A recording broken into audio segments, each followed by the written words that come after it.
Ismaaciil Al-Jasari waxa uu ahaa halabuuro muslim ah oo noolaa qarnigii 12aad. Waxaa lagu magacaabaa aabbaha robotyada sababtuna waa shaqadii iyo horumarkii uu ka gaaray cilmiga mashiinada iswada ama automatic machines. Inkasta oo aqoonta robotka loo arko inay tahay cilmi ku cusub sayniska, dadweynuhuna u arkaan inuu bilaabmay cilmigani qarnigii 20aad. Waxaa laga yaabaa inay la yaab kugu noqoto in cilmigan uu jiray xilligii dhexe oo ah ku dhowaad 1000 sano ka hor, waxaana hal abuuray caalimka weyn ee Ismaaciil Al-Jasari.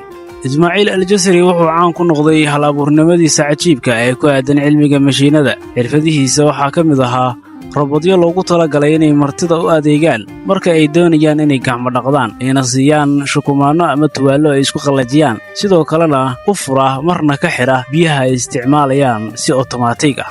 Inkastoo qaar ka mid ah qalabyadaasi ay ahaayeen kuwo loogu talagalay inay madadaaliyaan dadka taajiriinta ah, Al-Jasari waxa uu sidoo kale sameeyey mashiinno faa'iido badan u leh oo si weyn ay uga faa'iideen dadka caadiga ah, sida mashiinada biyaha soo jiida ee beeralayda ka taageera tabcashada qarniyo badan.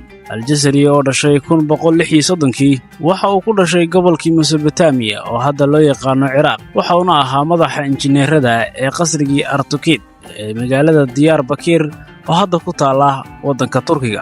Markii uu ku shaqaynayay muddo ku siman 25 sano hal-abuurnimo la yaab leh, Al-Jasari waxa uu ururiyey buugaagta hal-abuurnimadiisa sanadkii 1206, waxaana loo arkaa mid ka mid ah qoraalada ugu muhiimsan ee cilmiga injineernimada ee dunida Islaamka xilligii dhexe. Buugga Kitaab fil Macrifaat al-Xiyaal al-Handasiya waxa uu ka kooban yahay jaantusyo iyo sawirro midabo leh oo muujinaya sida ay u shaqeeyaan mashiinadiisa. Buuggu waxa uu sharaxayaa in ka badan 50 mashiino farsamaysan oo ay ku jiraan robotyo saacado biyo ku shaqeeya iyo sidoo kaleeta qalab muusig iyo mashiino kale. Hal-abuurkiisa cajiibka ahaa waxaa ka mid ahaa saacadda maroodiga. Saacaddani waxa ay lahayd mashiin sida maroodiga u farsamaysan oo leh haga kor fadhiya.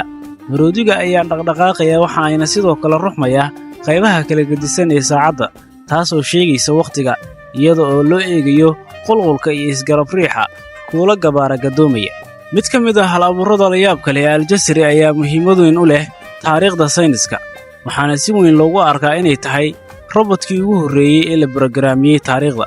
Sidoo kale waxa uu hal abuuray sanduuqa muusiga oo leh 4 muusigiste, mid gacmo ku garaacaya, mid saxan garaacidda xariif ku ah, iyo 2 tumaya reemayaal oo heesa u ciyaaraya dadka. Waxa la yaab kale ayaa ah in mashiinadan wax tumaya lagu borograamiyey inay abuuraan luqyo kala duwan.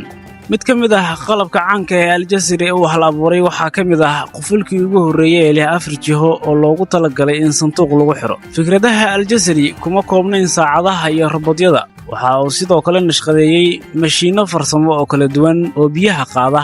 mashiinadaasi biyaha qaada waxaa ka mid ahaa mashiinka saqiya oo loo adeegsado in biyaha loo raro dhanka beeraha. Al-Jasari waxa uu saameyn ku yeeshay injineero iyo hal abuurayaal ka dambeeyey, waxaana nashqadihiisii dib loo adeegsaday oo loo horumariyey qarniyadii dambe.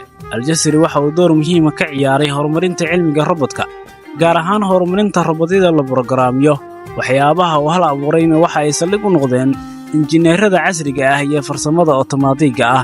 Shaqadiisa Al-Jasari ma ahayn mid laga garanayay adduunka reer galbeedka ilaa ay laga soo gaaro qarnigii 19aad, markaasoo qoraaladiisa loo turjumay luqadaha Yurub. Sanadkii 2016 hay'adda qaramada midoobay ee waxbarashada iyo sayniska iyo dhaqanka ee UNESCO waxa ay ku dartay Al-Jasari taxanaha Global Treasures iyada oo lagu sharfayo dhaxalkiisii uu dunida kaga tegay. Maanta dhaxalka Al-Jasari waa uu nool yahay, shaqadiisuna waxa ay sii wadaa inay dhiirigeliso oo ay hagto cilmi baarayaasha, injineerada iyo hal abuurayaasha ku howlan cilmiga robotka iyo otomaatiga.